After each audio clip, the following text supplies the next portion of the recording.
This next video is going to show you some examples of writing and determining VSEPR geometries for steric numbers 2 and 4.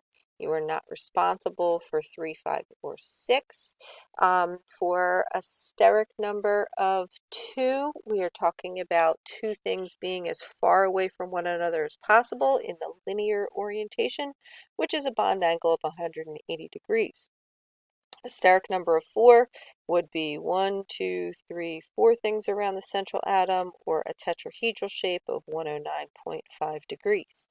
Now, steric numbers also include the number of lone pairs. So if you have 3 things and a lone pair, that adds up to 4. Steric numbers mean atoms and lone pairs. So be very careful with that. So a lone pair will actually push these down a little bit so the bond angle is slightly less than 109.5 degrees in a triangle base pyramid or trigonal pyramid shape.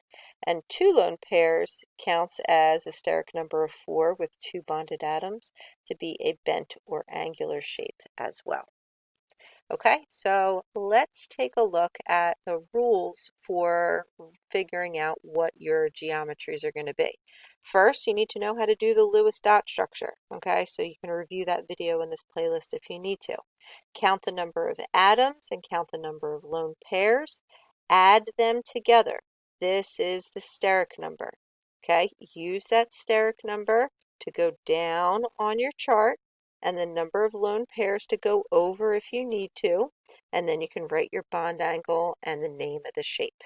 All right, and that's exactly what we're going to do for these 4 compounds right here. We're going to predict the VSEPR shapes for SCl2 and HCN, PCl3, and CBr4. So first, let's do SCl2. All right, so sulfur is going to have 6 dots around it. So it's 1, 2, 3, 4, 5, 6.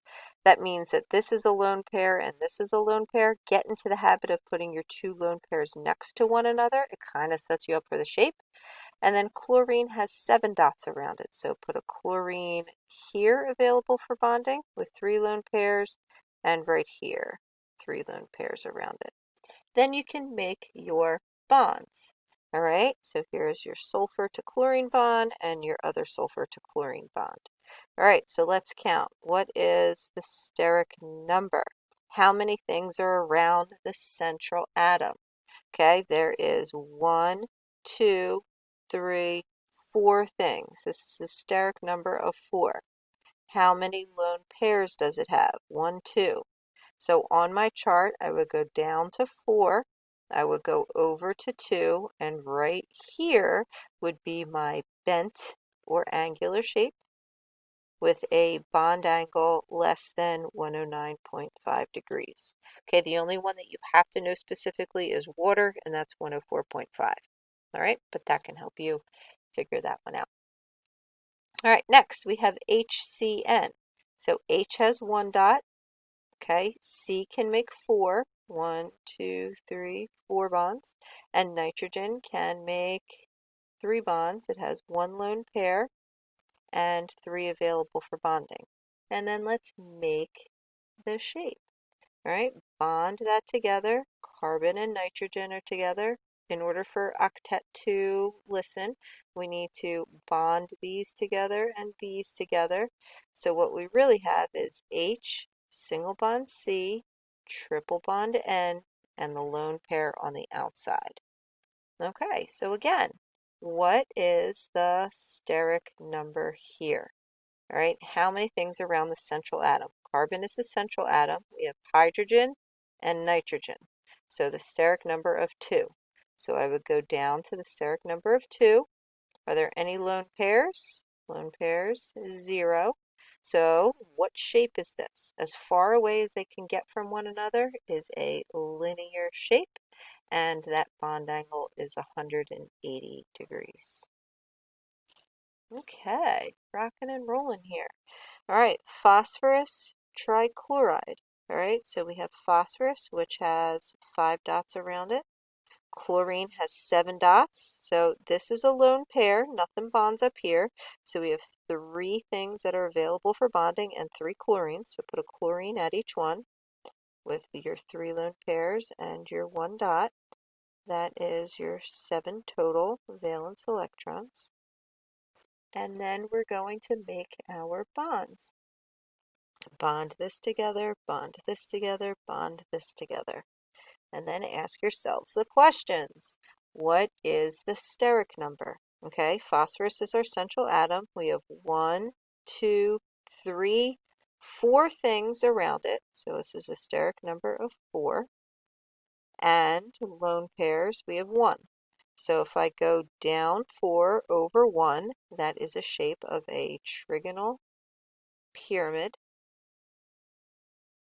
or a triangle-based pyramid, and the bond angle is a little less than 109.5 degrees.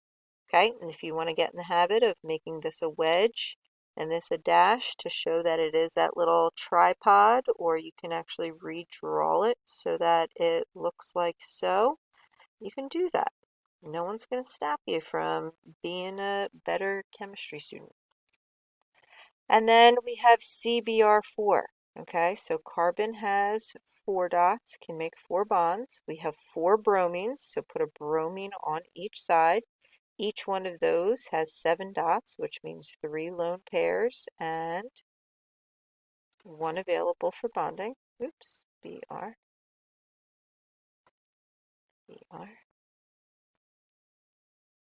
And then bond your carbon to your bromines. Okay, ask yourselves the questions. What is the steric number? How many things are around my central carbon? There are 4. Are there any lone pairs? No. So 4 things, no lone pairs, is a tetrahedral shape, and that bond angle is 109.5 degrees. So if you want to take a look at our actual photos of them, here they are. Okay, so this is your bent or angular shape with your 109.5, a little bit less than that, bond angle here. Here is your linear shape of 180 degrees. Here is your trigonal pyramid, which is going to have a bond angle slightly less than 109.5 degrees. And this is your tetrahedral shape, which is 109.5 degrees. All right, so you see your 4 options and all of your VSEPR geometries here.